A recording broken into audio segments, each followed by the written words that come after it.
What is going on, guys? Back with another wrestling update, and this is one of those videos nobody likes making.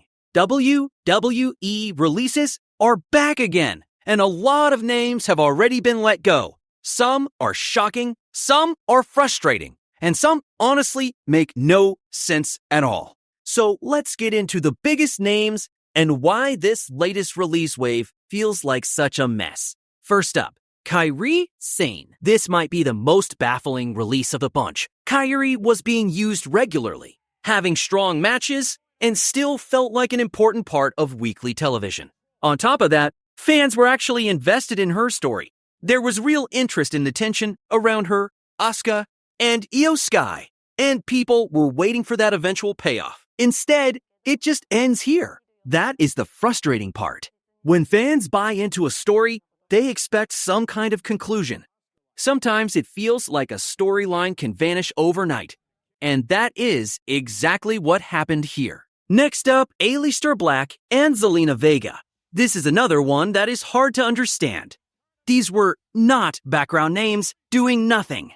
They had presence on SmackDown, they were tied to actual stories, and there was even talk of Aleister Black being lined up for a major WrestleMania direction involving Randy Orton. So how do you go from that kind of spot to being completely gone? That is the part that makes no sense. Instead of getting the payoff fans expected, both of them were pushed aside, and now both are out. Next up, the Motor City Machine Guns. This one is not shocking in the same way because, unlike KAIRI or Aleister, they simply were not being used. But that leads to the obvious question. Why sign them in the first place? If the tag division was never going to matter, and if there was never going to be a long-term plan for them, then what was the point? WWE brought in one of the most respected tag teams of the last 20 years, gave fans a little hope, and then did almost nothing with them. The tag division right now feels completely lifeless, and this release just makes that even more obvious. Next up, the Wyatt Six. Uncle Howdy, Nikki Cross, Dexter Lumis, Rowan, and Joe Gacy all being gone together really feels like one giant missed opportunity. There was a time when this act felt like one of the coolest things. The debut was excellent. The presentation was unique. The whole atmosphere around them felt special. But after that first huge moment, WWE never found the right follow-up. Their momentum slowly disappeared. The feud dragged on too long, and by the time things should have felt hot, it all just felt stuck. That is what makes this one hurt. Next up, Apollo Crews. His release feels bizarre for a different reason. Barely used him for the longest time, then suddenly started bringing him back into the mix.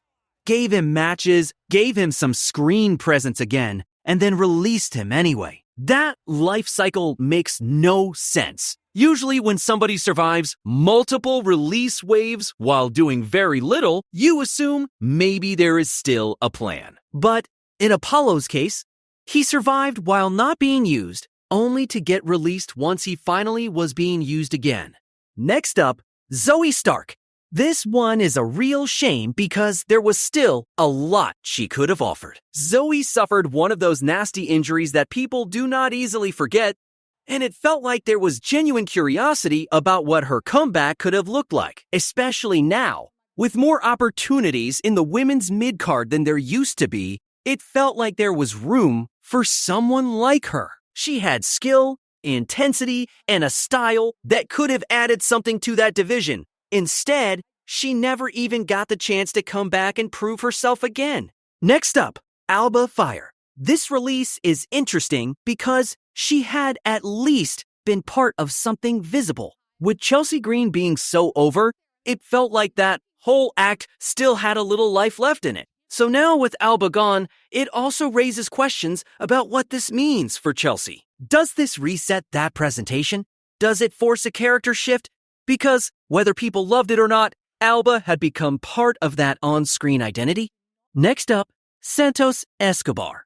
This one is another head-scratcher. Santos left, then was convinced to come back, then ended up in AAA, got injured, and now he is gone again. That just feels like a complete waste of time for everybody involved.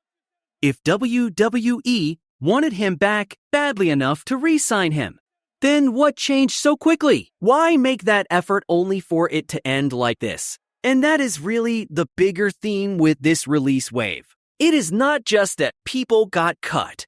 It is the way so many of these names were involved in unfinished stories, badly handled, or brought in without any real long-term direction. That is what makes this whole thing feel so frustrating from a fan perspective. You want to invest in wrestlers, in characters, and in stories, but moments like this make it harder because you never know when WWE is just going to pull the plug. At the end of the day, releases are always brutal. There is no good version of this story. Whether it is a big main roster name or somebody lower down the card, it still means a real person lost their job. And that is why these stories always hit hard. You can debate the booking and question the decisions, but the human side of it is always the worst part.